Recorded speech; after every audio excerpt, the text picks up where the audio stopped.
रामराम शेतकरी बंधूंनो, पीक विमा भरपाईची रक्कम नेण्यासाठी पोलीस संरक्षण द्या, अशी मागणी एका शेतकऱ्याने केली आहे।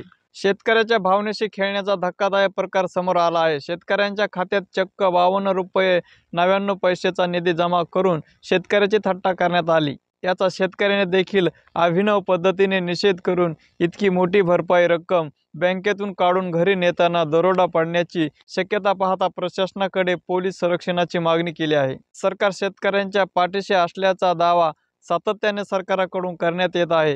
हिवाळी अधिवेशनात सत्ताधारी नेते सातत्याने या शब्दप्रयोगाचा उपयोग करीत असल्याचे चित्र आहे। मात्र याच सरकारच्या काळात आत्महत्याग्रस्त यवतमाळ जिल्ह्यातील शेतकऱ्यांच्या भावनाशी खेळण्याची विदारक परिस्थिती समोर आली आहे। विमा कंपनीने या जिल्ह्यातील शेतकऱ्यांच्या खात्यात 2 ते 55 रुपये अशी भरपाई जमा केली आहे। प्रेमदास पवार यांना 1 रुपयाचा विमा काढल्यानंतर 2 रुपयाचा विमा परतावा भरपाई पोटी मिळाला आहे।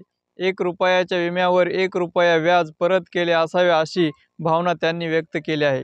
भाऊराव राठोड यांना 9 रुपयाची भरपाई मिळाली आहे। दिलीप वामन राठोड शिवनी तालुका घाटंजी यांना 52 रुपये 99 पैसे इतकी रक्कम मिळाली आहे। शासनाने अशा प्रकारे आमची थट्टा चालवल्याची भावना या शेतकऱ्यांच्या मनात आहे। त्यामुळे शासनाच्या या शेतकरी विरुद्ध धोरणाचा अभिनव पद्धतीने निषेध करीत शेतकऱ्यांनी चक्क ही रक्कम बँकेतून काढून नेताना लूटमार होण्याची शक्यता पाहता पोलीस संरक्षणाची मागणी केली आहे। जिल्हा पोलीस अधीक्षक तसेच जिल्हाधिकारी पंकज आशिया यांना शेतकऱ्यांनी निवेदन देत ही मागणी केली। त्यामुळे हा चांगला चर्चेचा मुद्दा ठरला आहे।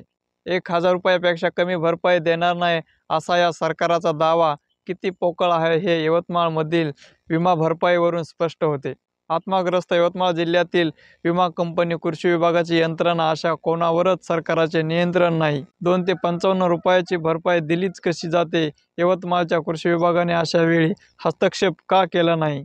त्यावरूनच हे सरकार शेतकऱ्याप्रती कमी आणि भांडवलदाराप्रती अधिक संवेदनशील असल्याचे स्पष्ट होते। तर शेतकरी मित्रांनो, तुम्हाला माहिती कशी वाटली हे मला कमेंट बॉक्समध्ये लिहून नक्की कळवा आणि माहिती आवडली असेल तर नक्की लाईक करा आणि जास्तीत जास्त शेतकऱ्यांना शेअर करा। असंच पाहता रहा शेतकरी पुत्र यूट्यूब चॅनल।